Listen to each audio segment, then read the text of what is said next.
The following content is provided under a Creative Commons license. Your support will help MIT OpenCourseware continue to offer high-quality educational resources for free. To make a donation or to view additional materials from hundreds of MIT courses, visit MIT OpenCourseware at ocw.mit.edu. Okay, so this is a big day. Part one of the course is completed, and I have your quizzes for you, and that was a very successful result. I'm very pleased. I hope you are too. Quiz average of 85. That's on the first part of the course. And then the second part, so this is chapter 3 now, starts in one dimension with an equation of a type that we've already seen a little bit. So there's some more things to say about the equation and the framework, but then we get to make a start on the finite element approach to solving it. We could, of course, in 1D, finite differences are probably the way to go, actually. In one dimension, the special success of finite elements doesn't really show up that much, because finite elements have been, I mean, one great reason for their success is that they handle different geometries. They're flexible. You could have regions in the plane, three-dimensional bodies of different shapes. Finite differences doesn't really know what to do at a curved boundary in 2 or 3D. Finite elements copes much better. So we'll make a start today, more tomorrow or Friday on one-dimensional finite elements, and then a couple of weeks later will be the real thing, 2D and 3D. Okay, so ready to go on chapter 3? So that's our equation, and everybody sees right away what's the framework, that's A transpose. In some way, this is A transpose CA. But what's new, of course, is that we're dealing with functions, not vectors. So we're dealing with, you could say, operators, not matrices. And nevertheless, the big picture is still as it was. So let me take U of x to be the displacements again. So I'm thinking more of mechanics than electronics here. Displacements, and then we have du, the E of x will be du dx. That'll be the stretching, the elongation. And of course, at that step, you already see the big new item, that the fact that the A, the one that gets us from u to du dx, instead of being a difference matrix, which it has been, our matrix A, is now a derivative. A is d by dx. So that's, we haven't, maybe I'll just take out that arrow. So A is d by dx now. Okay. So that's, but it's, if we dealt okay with difference matrices, we're going to deal okay with derivatives. Then, of course, this is the C part that produces W of x, and it's a multiplication by this possibly varying, possibly jumping stiffness constant C of x. So W of x is C of x, E of x. That's our old W equals CE. This is Hooke's law. I'll put Hooke's law, but that's, or whosever law it is. We've got it's like a diagonal matrix. I hope you see that it's like a diagonal matrix. U, this function U is kind of like a vector, but a continuum vector instead of just fixed finite number of values. Then at each value, we used to multiply by CI. Now our values are continuous with an x, so we multiply by C of x. And then you're going to expect that going up here, there's going to be an A transpose WF. And of course, that A transpose we have to identify, and that's the first point of the lecture, really, to identify what is A transpose. What do I mean by A transpose? And I better say right away that you never, that I'm a little, the notation, writing a transpose of a derivative is like, that's not legal.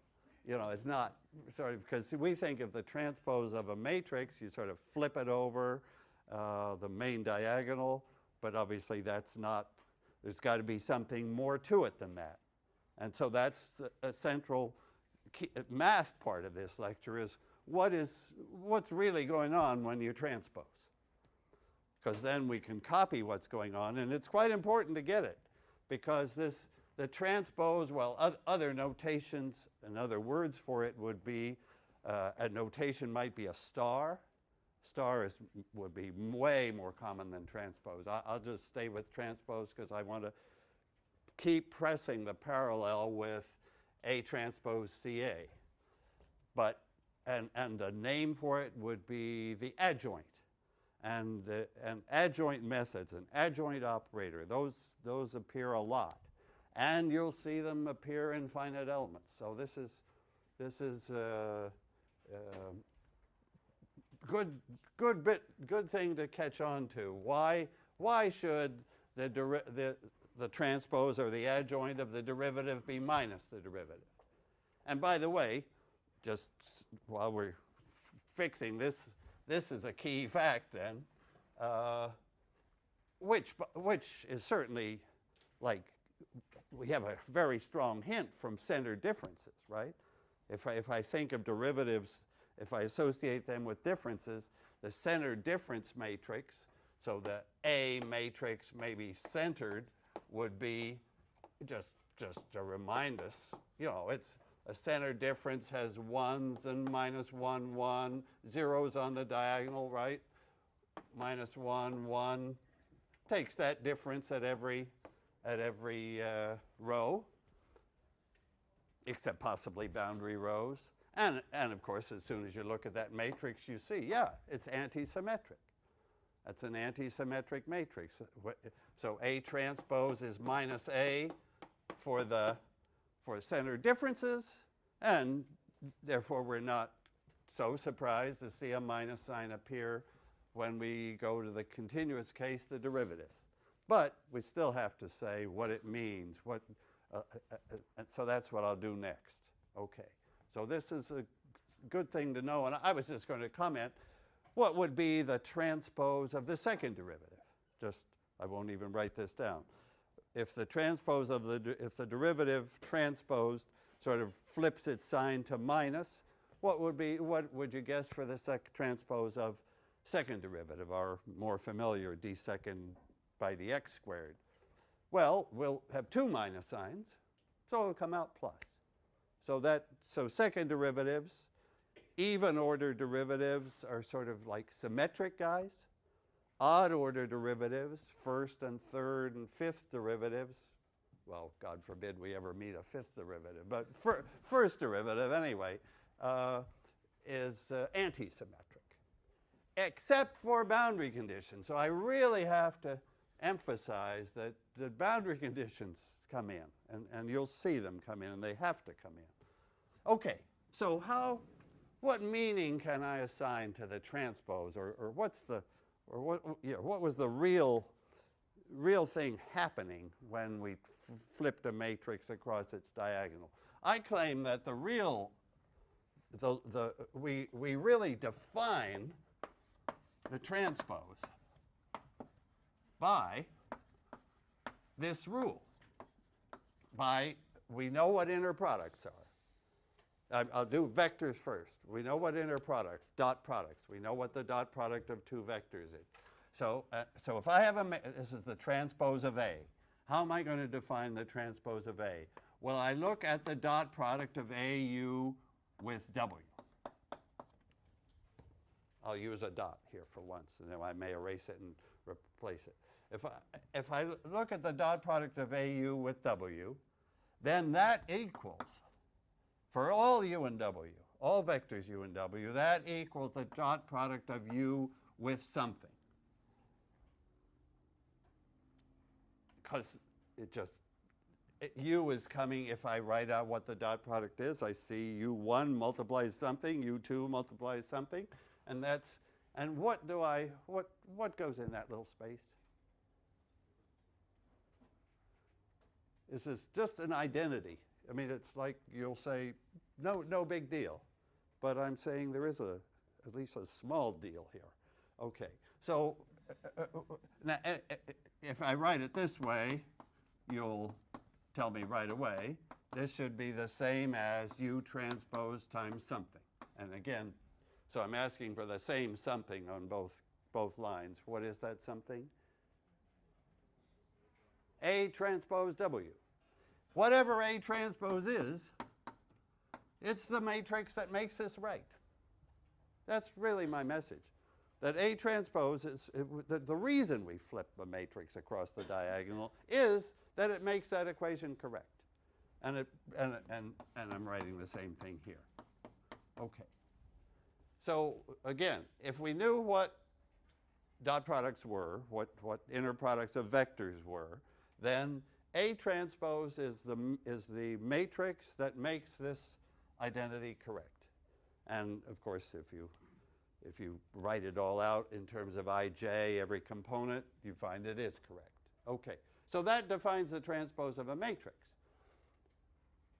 And of course, it coincides with flipping across the diagonal. Now, how about the transpose of a derivative? Okay, so I'm going to follow the same rule. Here, A is now going to be the derivative, and A transpose is going to be whatever it takes to make this true. But what do I mean? Now I have functions, so I have to think again, what do I mean by the inner product, the dot product? So I need, for this to make sense, I need to say, and it's a very important thing anyway, and it's the right natural choice, I need to say the dot product, or the inner product is a better word, of functions, of two functions, say e of x and w of x. If I have two functions, what do I mean by their inner product? Well, I just think back, what did we mean in the finite dimensional case? I multiplied each e by a w, each component of e by a w, and I added. So what am I going to do here? And maybe my notation should be should be parentheses with a comma would be better than a dot, I think, for functions. So I have a function. I'm in function space now.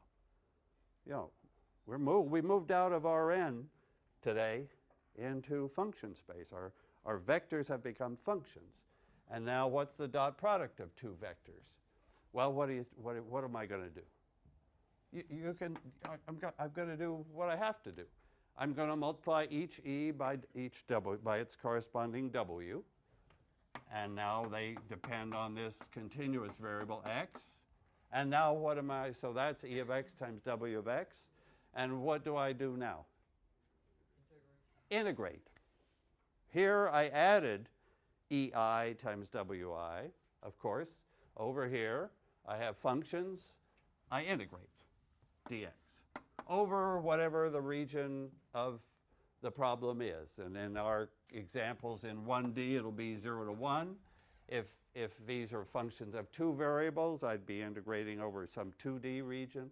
But we're in 1D today. Okay, so now do you see that I'm like prepared to say, this now makes sense.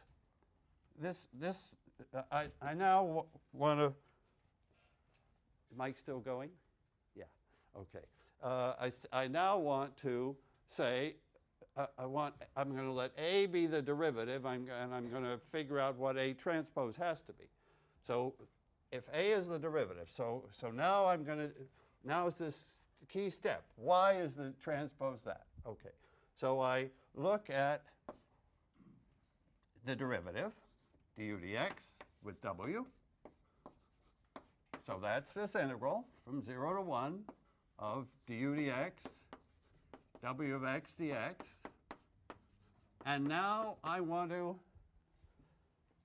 so that's my left side. Now I want to get u by itself. I want to get the dot product. So I want to get another integral here that has u of x by itself times something. And that something is what I'm looking for. That something will be A transpose W. Right? Right? Do you see what I'm doing? This is the dot product. This is AUW. So I've written out what AU inner product with W is. And now I want to get U out by itself. And what it multiplies here will be the A transpose W. And my rule will be extended to the function case. And I'll be ready to go. Now, do you recognize this is a basic calculus step? What rule of calculus am I going to use? We're back to 1801. I have the integral of a derivative times W, and what do I want to do? I want to get the derivative off of U. What happens? What's it called? Integration by parts. Very important thing. Very important. You miss its importance in calculus. It gets sometimes introduced as a rule or a trick to find some goofy integral, but it's really the real thing. So what is integration by parts? What's the rule? You take the derivative off of u, you put it onto the other one, just what we hope for, and then you also have to remember that there is a minus sign, right? Integration by parts has a minus sign. And usually you'd see it out there, but here I've left more room for it there, dx. So I have identified now A transpose W. A transpose W if this is AU, inner product with W, then this is U, inner product with A transpose W, it had to be what it was. So that one integration by parts brought out a minus sign. If I was looking at second derivatives, there would probably be somewhere 2 integration by parts. I'd have minus twice. I'd be back to plus. And you're going to ask about boundary conditions. And you're right to ask about boundary conditions. I even circled that because it's so important. So what we've done so far is sort of to get the interior of the interval right.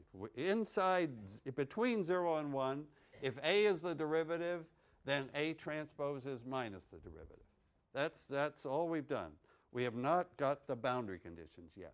And that's, we can't go on without that. Okay, so I'm ready now to say something about boundary conditions. And it will bring up this square versus rectangular also. So this is like we're getting the kind of the rules straight before we tackle finite elements.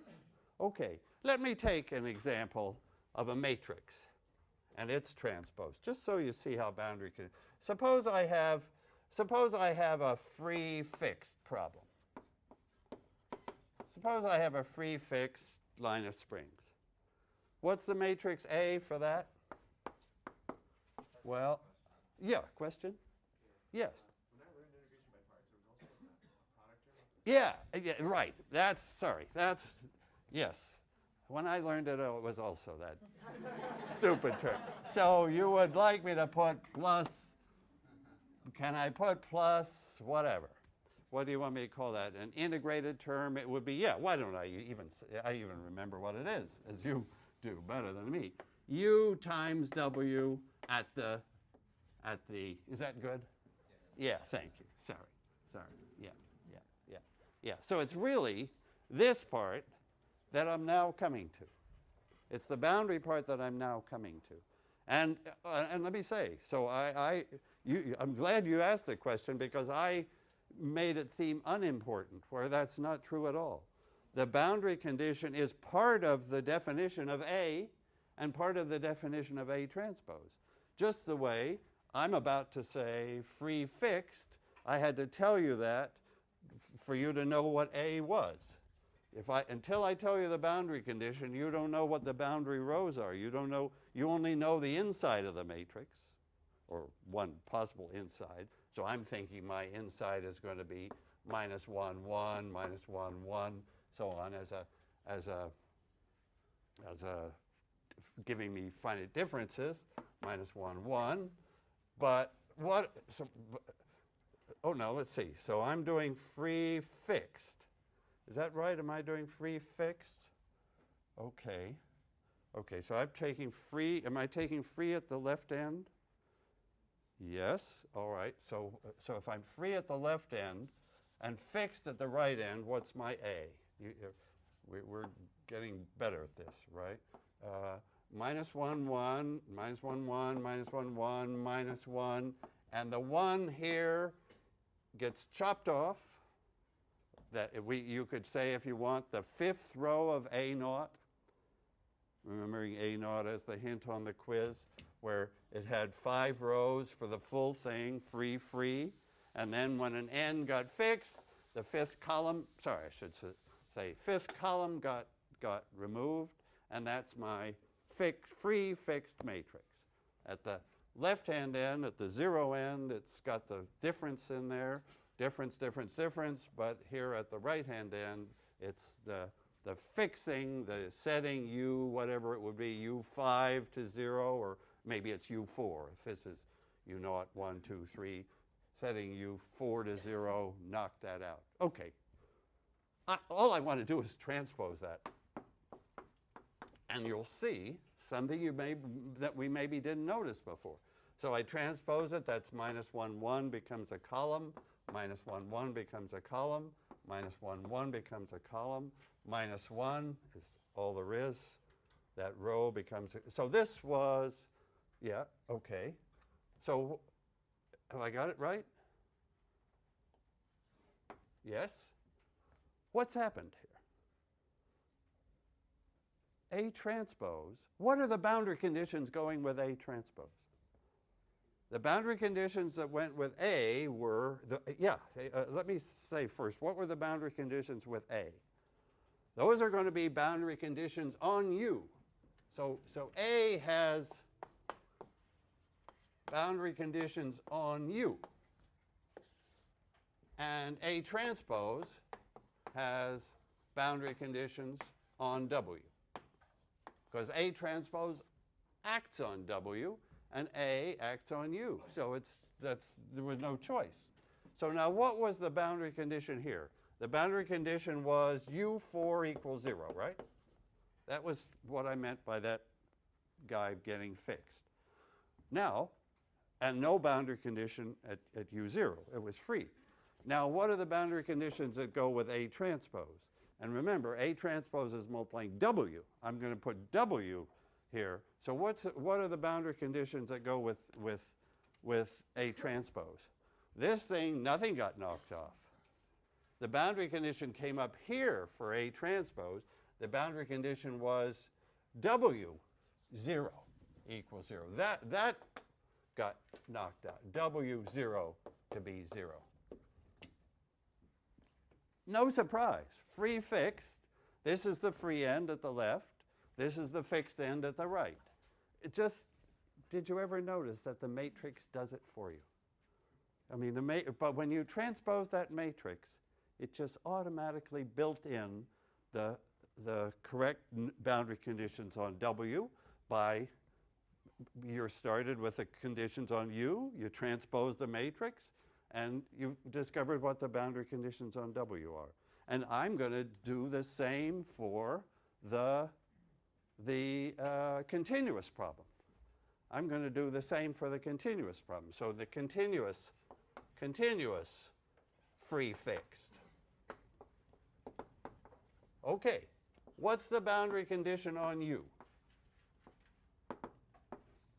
If it's free fixed, I just want you to repeat this on the interval 0 to 1 for functions, U of x, W of x, instead of for vectors.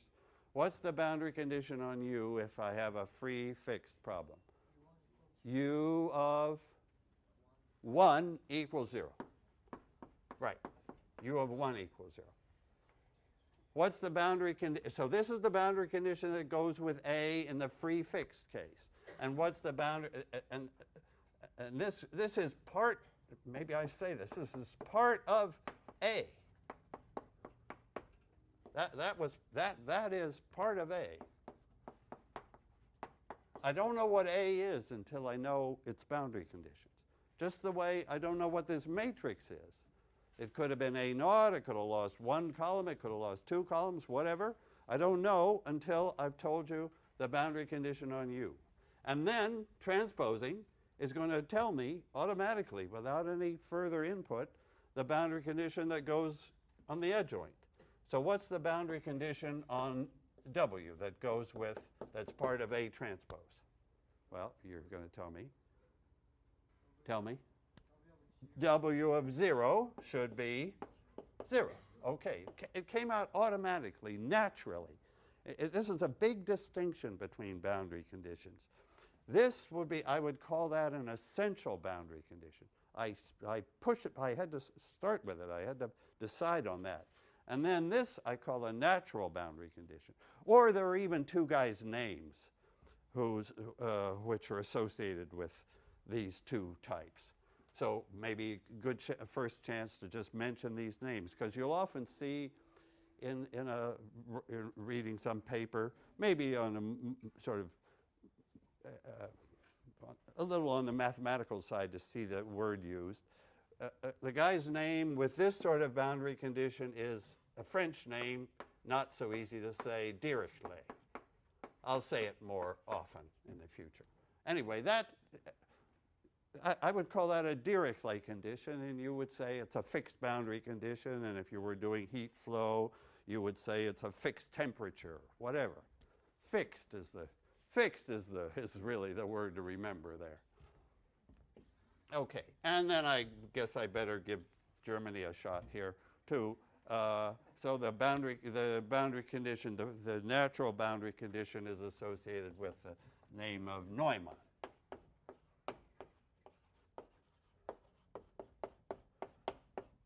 So if I said a Dirichlet problem, a total Dirichlet problem, I would be speaking about fixed. And if I spoke about a Neumann problem, I would be talking about free. And this problem is Dirichlet at one end, Neumann at the other. Anyway, so essential and natural. And now, of course, I guess I'm hoping that that's going to make this, that is going to make this boundary term go away. Okay, now I'm paying attention to this thing that you made me write. UW. Okay, what happens there? UW. Oh, all right. This isn't bad because it shows that there's boundary conditions have got some little deals going with them. Yeah. But do you see? Yeah. So do you see that becomes 0? Why is it 0 at the top end, at 1? When I take U times W at 1, why do I get 0? Because which one? U of 1 is 0. Good. And at the bottom end, when I take UW at the other boundary, why do I get 0? Because of W. So you see that W was needed. That W of 0 was needed because there was no controlling U of 0. I had no control of U at the left-hand end because it was free. So the control has to come from W. And so W naturally had to be 0 because I wasn't controlling U at that left-hand free end. Yeah. So one way or the other, the integration by parts is the key. Yeah. So so that's said what I critically wanted to say about transposing, taking the adjoint, except I was just going to add a comment about this square A versus rectangular. Because and this was a case of square, right? This was a case, this free fixed case, this example I happened to pick was square. A naught, the free guy that was a hint on the quiz, was rectangular. The fixed, which was also on the quiz, was also rectangular, right? It was, what, 4 by 3 or something. This A is 4 by 4. And what is especially nice when it's square?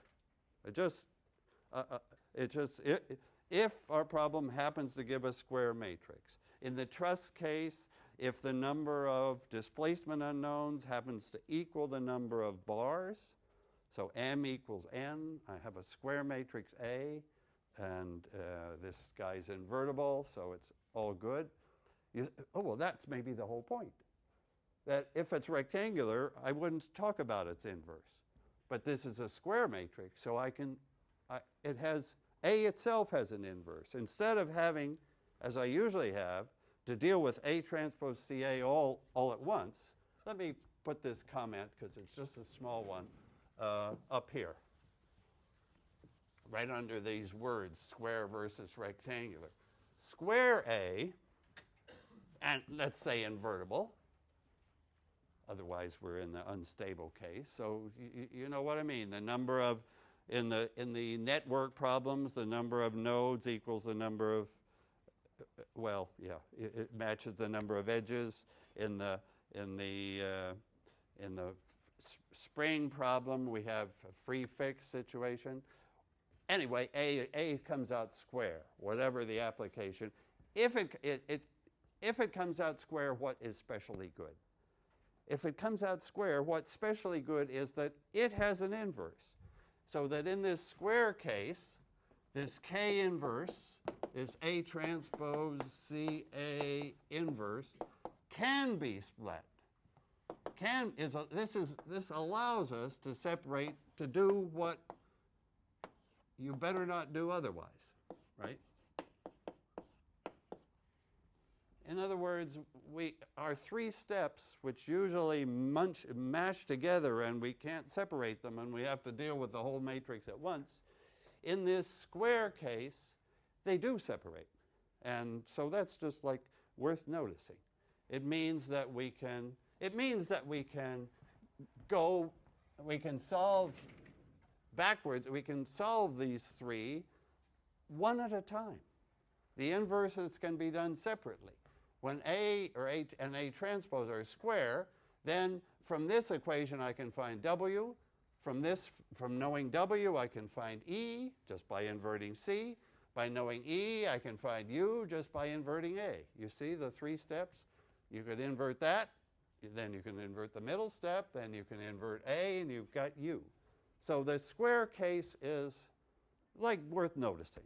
It's special enough that in this case, we would have an easy problem. And this case is called, for trusses in mechanics, is called, there's a name for this, and unfortunately it's a little long, statically, that's not the key word, determinate is the key word. Statically determinate. That goes with square. And you can guess what the rectangular matrix A, what word would I use? What's the opposite of determinate? It's got to be indeterminate. Rectangular A will be indeterminate.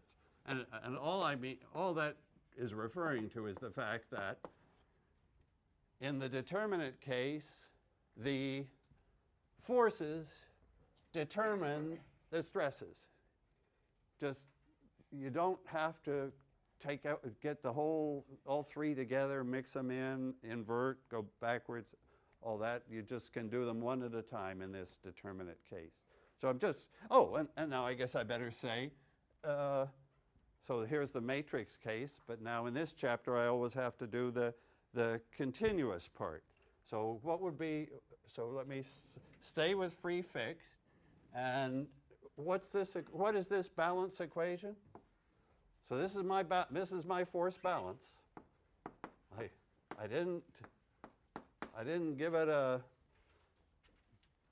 its moment, but its moment has come now. So the force balance equation is minus dw dx, because A transpose is minus a derivative equal f of x.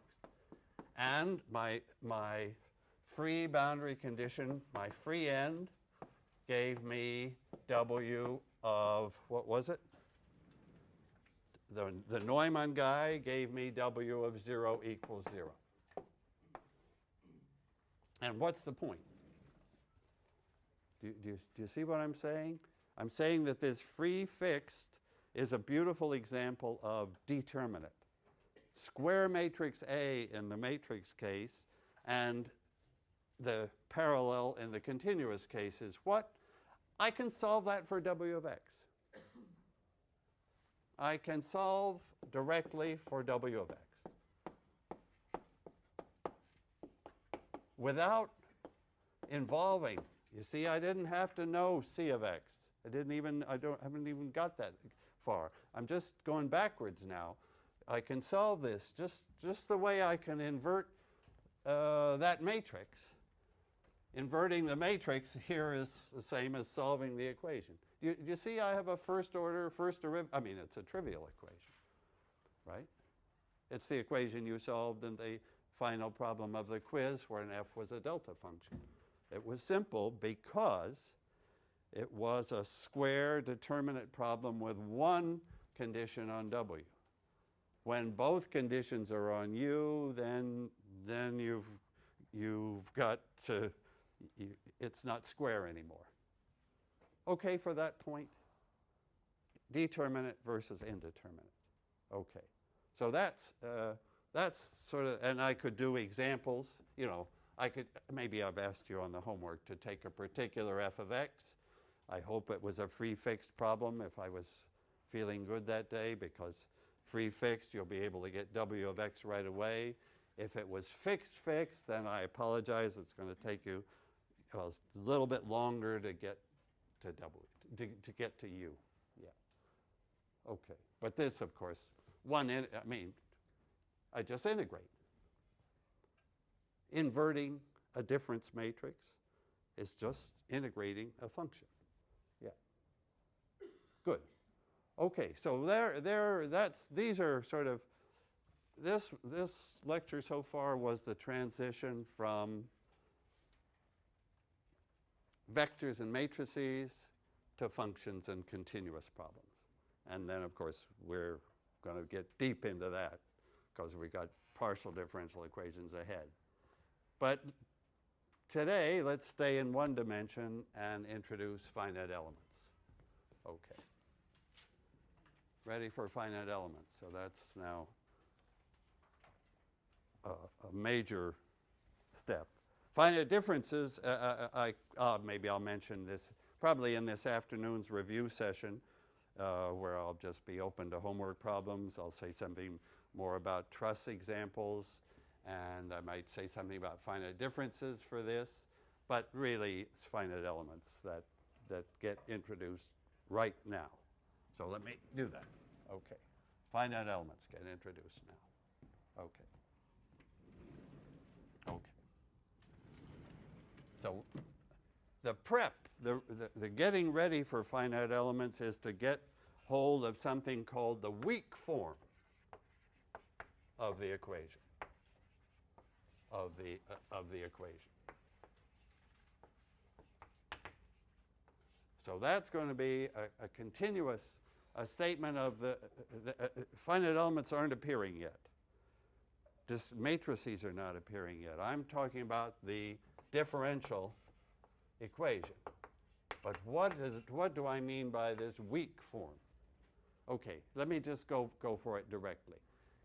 You see the equation up there? Let me copy it. So here's the strong form.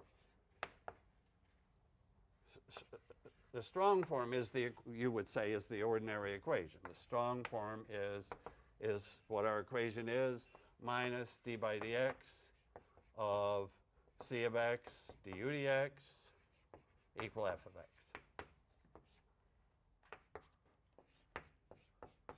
Okay, that's the strong form. That's the equation. Now, how do I get to the weak form? Let me just go to it directly, and then we'll, over the next days, we'll see why it's so natural and important. If I go for it directly, what I do is this. I multiply both sides of the equation by something I'll call a test function.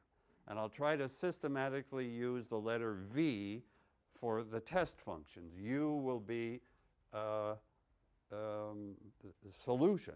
V isn't the solution. V is like any function that I test this equation this way. I'm just multiplying both sides by the same thing, some v of x, any v of x. We'll see if there are any limitations. Okay? And I integrate.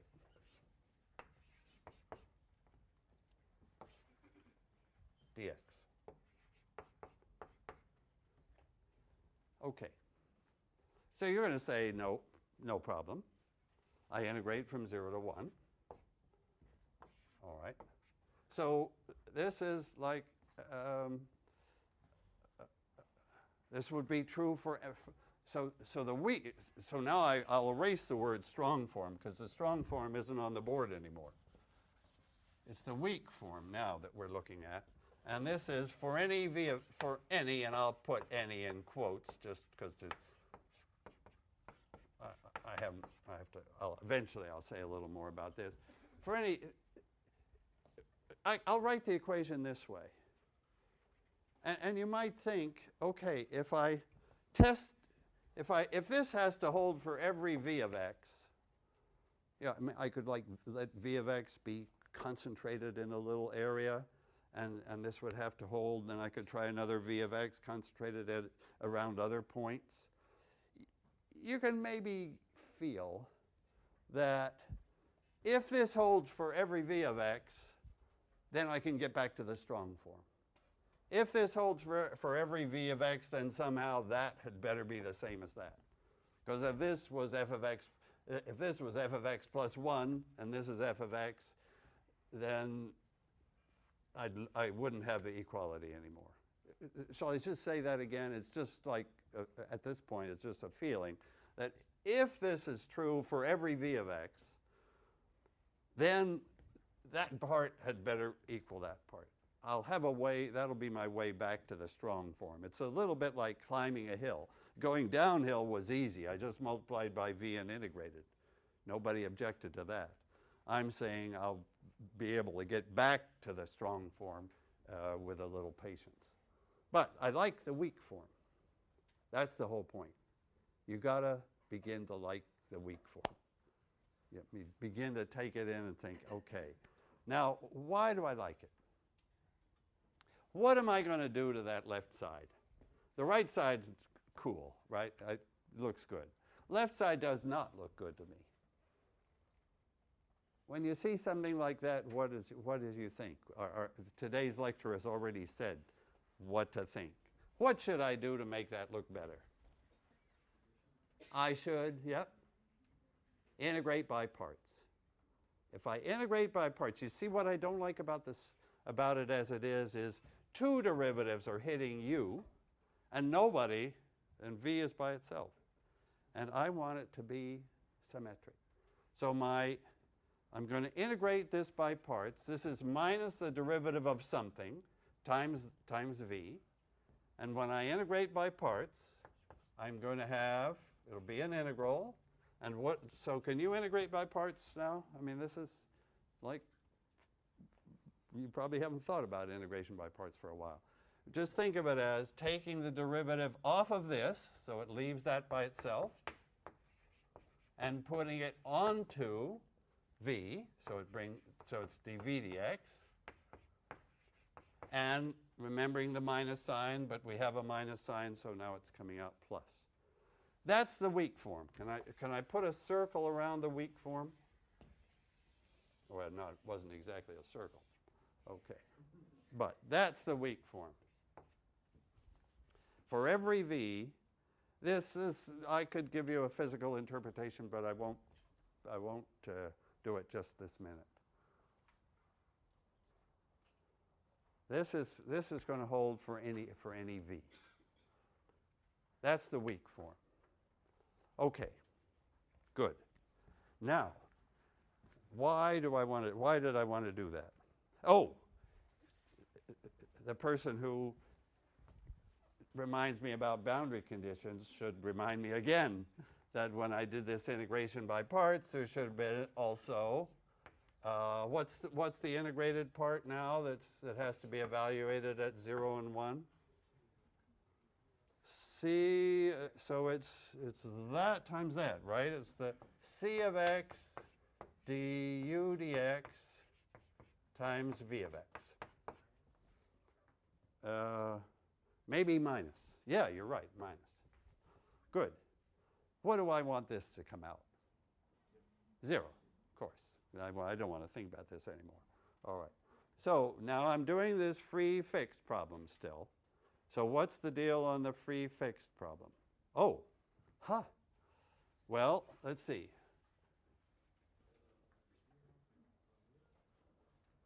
Okay, I got the two ends, and I want them to be 0. Okay, now at the free end, at the free end, I'm not controlling V. I wasn't controlling U, and I'm not going to be controlling its friend V. So this had to be 0. So this part will be 0 at the free end. That boundary condition has just appeared again naturally. I had to have it because I had no control over V. And what about at the fixed end? At the fixed end, which is that, this is at the free end. Now what's up at the fixed end? What was the fixed end? That's where U was 0. I'm going to make V also 0. So when I said any V of x, I better put in with V equals 0 at the fixed, at Dirichlet points, at fixed end. I need that. I need to know that V is 0 at that end. I had U equals 0. Here's why I'm fine. So I'm saying that anytime I have a Dirichlet condition, a fixed condition that tells me U, I think of V, and you'll begin to think of V as a little movement away from U. As a little movement, V is, U is is the solution. Now remember, remind me, this was free fixed, so the U might have been something like this, right? I'll just draw that, right? That's my U. This guy was fixed, right? By U. Now, I'm thinking of V's as, the word V, letter V is very fortunate because it stands for virtual displacement. A virtual displacement is a little displacement away from U, but it has to satisfy the fixed condition that U satisfied. In other words, the little virtual V can't move away from 0. So I get this term is 0 at the fixed end.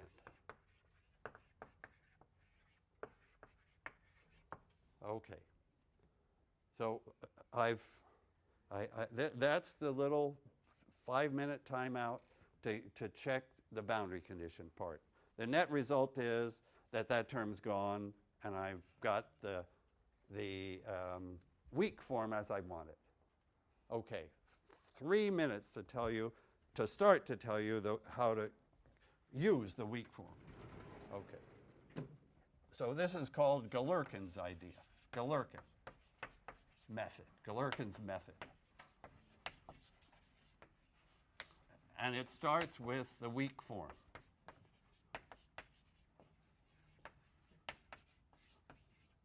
Okay. So he's Russian. Russia gets into the picture now. We had France and Germany with the boundary conditions. Now we've got Russia with this fundamental principle of how to turn a continuous problem into a discrete problem. That's what Galerkin's idea does. Instead of a function unknown, I want to have n unknowns. I want to get a discrete equation, which will eventually be ku equal f. So I'm going to get to an equation ku equal f, but not by finite differences, right? I could, but I'm not. I'm doing it this weak Galerkin finite element way. Okay, so if I tell you the Galerkin idea, then next time we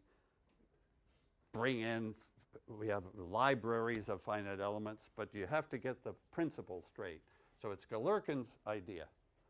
Galerkin's idea was choose trial functions. Let me call them U1. No, I won't call them U. What do I call them? T? Oh my God. I have to get their names right. Who? Phi.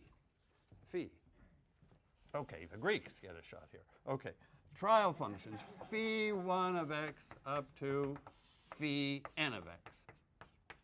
Okay. So that's a choice you make, and we have a free choice, and it's a fundamental choice through all of applied math. You choose some functions, and if you choose them well, you get a great method. If you choose them badly, you get a lousy method. Okay, so you choose trial functions, and now what's the idea going to be? Your approximate solution will be some combination of them. So combinations of those, let me call the coefficients u's, because those are the unknowns, plus u n phi n. So those are the unknowns, the n unknowns. The n, that's my, yeah, I'll even remove that for the moment. Well, no, I should leave it. You see, these are functions of x, and these are numbers. So our n unknown numbers are the coefficients to be decided of the functions we chose. Okay, now I need n equations. I've got n unknowns now. They're the unknown coefficients of these functions. I need n equations, so I get n equations by choose test functions v1, v2, up to vn. Each v will give me an equation. So I'll have n equations at the end. I have n unknowns. I'll have a square matrix. And I'll write it as it'll be a linear system. I'll get to ku equal f. But do you see how I'm getting there?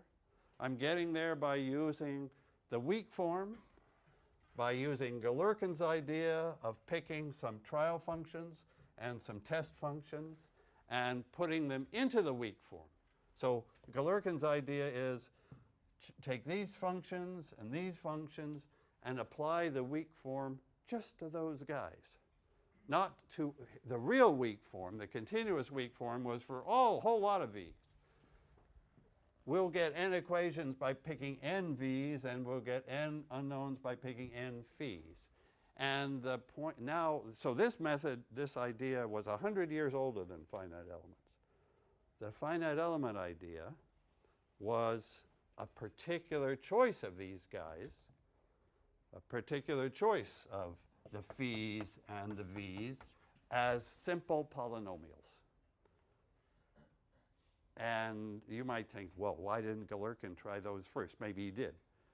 But the key is that now with the computing power we now have compared to Galerkin, we can choose thousands of functions if we keep them simple.